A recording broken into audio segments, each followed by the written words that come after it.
What does it take to become the face of one of the world's most iconic luxury brands, only to fall from a fourth-floor window hours before the biggest fashion week of the year? In 2010, Tom Nicon wasn't just walking the runways of Milan and Paris, he was the face of Burberry, a young man whose striking features and effortless elegance made him one of the most sought-after male models in the world. He was the boy every designer wanted, the face that stared down from billboards and glossy magazine pages, projecting an image of perfect, unattainable cool. But behind the tailored trench coats and the glamorous campaigns was a story no one saw coming. A story that would end in heartbreak and expose the dark, unforgiving underbelly of the fashion industry. So what really happened to Tom Nicon, and why does his story still haunt the fashion world? Was it a love affair gone wrong?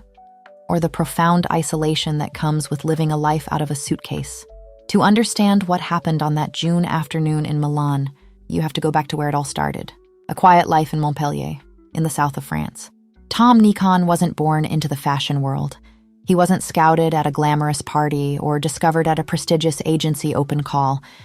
He was a regular kid studying dietetics, learning about nutrition, health, the science of taking care of the human body. The irony of that is almost too painful to sit with. In 2008, at the age of 20, the fashion world found him. A photographer named Emilio Tini shot him for FHM Collections Germany, and the images stopped people in their tracks. There was something in his face, a quiet intensity, an innocence, a sadness that hadn't been manufactured yet. The camera didn't just capture his looks. It captured something deeper, something the industry immediately recognized as sellable. Within months, he had signed with success models in Paris and De Management Group in Milan. For a young man from the south of France, it felt like the beginning of something extraordinary. And in many ways, it was. By 2009, he was walking for Gareth Pugh at Paris Fashion Week, holding his own alongside established names with a poise that belied his complete lack of experience. He had a rare, chameleon-like ability to adapt to any designer's vision, from the avant-garde to the classic. The industry took notice fast. His breakthrough came with Burberry. He was cast in the brand's Spring-Summer 2010 runway show and featured prominently in the Thomas Burberry campaign, followed by the Burberry Brit lookbook. In those images, photographed by Bryony Wright, Tom appeared ethereal yet grounded, embodying the brand's signature elegance in tailored trenches and casual sportswear. It didn't just sell clothes, it sold a fantasy, the dream of effortless sophistication and modern masculinity. Print loved him just as much as the runway. He appeared in GQ Japan, Numero Homme, and W Magazine. He walked for Yves Saint Laurent, Kenzo, Louis Vuitton, and Hugo Boss, bringing a cool, introspective intensity to each collection. By the beginning of 2010, he had secured coveted bookings across Milan, Paris, and New York fashion weeks, cementing his reputation as one of the most in-demand male models of his generation. Colleagues described him as beautiful and positive, noting his stable personality amid the notoriously competitive fashion world. He was known for his lighthearted, hardworking demeanor, a refreshing contrast to the difficult personalities that often populated the industry. But to understand Tom's reality, you have to understand the bitter truth of the male model trap. The public looks at the wealth and power of female supermodels like Linda, Cindy, and Naomi, and assumes the men are living the same glamorous life. They aren't. The fashion world is bizarrely inverted for men. Male models often earn a fraction of what women make. Sometimes they aren't even paid in cash. They are paid in clothes. They have zero power, treated as walking coat hangers, and often live crammed into cheap, overcrowded model apartments, far away from the glamour they project on billboards. This makes Tom's isolation in Milan even more devastating. He was the face of Burberry, but he was entirely powerless. It's also crucial to look at the era he dominated. The late 2000s were obsessed with a very specific ideal of male beauty, the brooding, melancholic boy. Casting directors wanted otherworldly beauty, and Tom was its perfect embodiment. Brands wanted him to look intense, sad, and distant in photographs. That was his brand. And this is where the industry's hypocrisy becomes morbid. They capitalized on his melancholic, dark aura to sell $2,000 coats. But when that dark aura turned out to be a real, fatal depression, everyone looked away. They loved his sadness on camera, but ignored it in real life. Value in fashion is entirely conditional. One season, you're the darling of designers. The next, you're a forgotten face, replaced by someone younger and hungrier. For Tom, the pace was brutal. Weeks blurred into months of endless travel: London, Paris, New York, back to Milan. The constant jet lag, the grueling castings, and the pressure to always look perfect took a heavy toll on his body and his mind. From the outside, it looked flawless. He was living a life of luxury, surrounded by beautiful people and expensive clothes. But beneath the surface, there was a quiet unraveling. Tom seemed desperate to hold on to something solid, something real and enduring. Friends later said he was nothing like the hardened, cynical stereotype people imagine when they think of male models. He wasn't a party boy or a narcissist. He was sensitive, idealistic, the kind of person who took rejection personally and heartbreak even harder. He needed something, anything, that could restore his sense of purpose. What he found was a relationship that promised stability and love. He had been deeply involved with an Italian girlfriend, a romance that seemed to offer a refuge from the relentless demands of his career. But then, without warning, it ended. The details of the breakup remain private, but the impact on Tom was profound and immediate. Friends said it shattered him completely. When she walked away, she didn't just break his heart. She broke the fragile sense of stability he had been desperately clinging to. The one thing that felt real in his life was suddenly gone, leaving him adrift. It was during this period of emotional freefall that Tom's demeanor began to noticeably change. Friends and colleagues noticed a sharper edge to his mood, a creeping darkness that hadn't been there before. He seemed increasingly withdrawn and consumed by a depression he couldn't shake. The light-hearted, positive boy they knew was fading, replaced by someone struggling to keep his head above water. Meanwhile, there were other shadows in the background. The relentless pressure of the upcoming Milan Men's Fashion Week.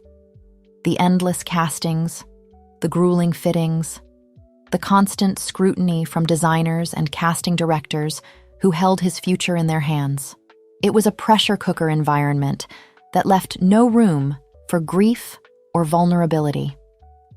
By early June 2010, Tom was living in central Milan, in an apartment that felt worlds away from home. His family was hundreds of miles away in France, and his romantic life was in ruins. Still, Tom kept moving forward, or at least that's how it looked. He was booking shows, walking into studios, keeping up appearances. On the morning of June 18th, just hours before the official start of Milan Men's Fashion Week, he attended a rehearsal for the upcoming Versace show.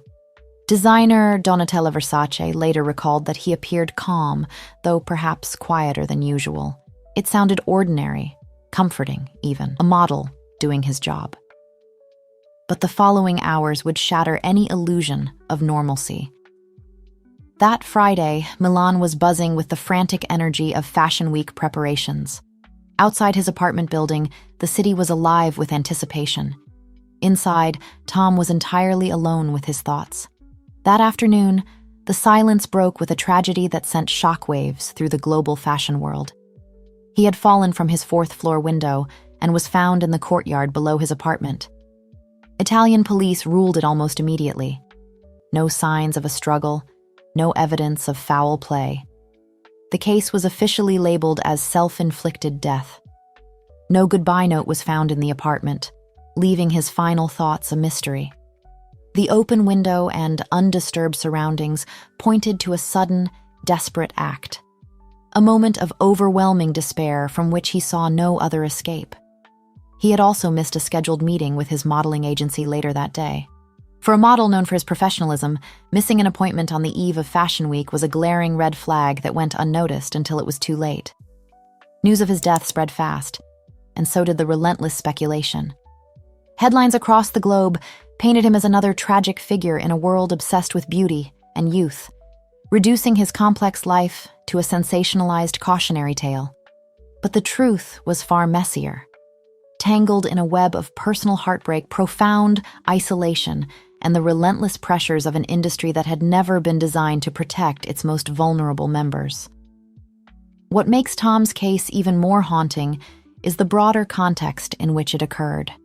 His death was not an isolated incident. In the 2 years prior, the fashion world had already lost South Korean model Doll Kim, designer Alexander McQueen, and several others to mental health crises. Contemporary reports noted Tom was the 8th person connected to the industry to die within just 2 years. The fashion bosses in Milan knew exactly what was happening. The industry was in the middle of a serious mental health crisis. And yet, they chose to theatrically declare the show must go on, and opened the catwalks the very next day. And the voices coming out of Milan that very day captured it raw. An anonymous fellow model put into words what so many were feeling. People think we are young and beautiful and rich and happy, but we're not. We go to castings, and the directors take one look at us, and then we're dismissed. You spend your whole life wondering what's wrong with you. Following his death, prominent figures offered rare moments of public introspection. Giorgio Armani, speaking to The Guardian, lamented the industry's intense focus on youth.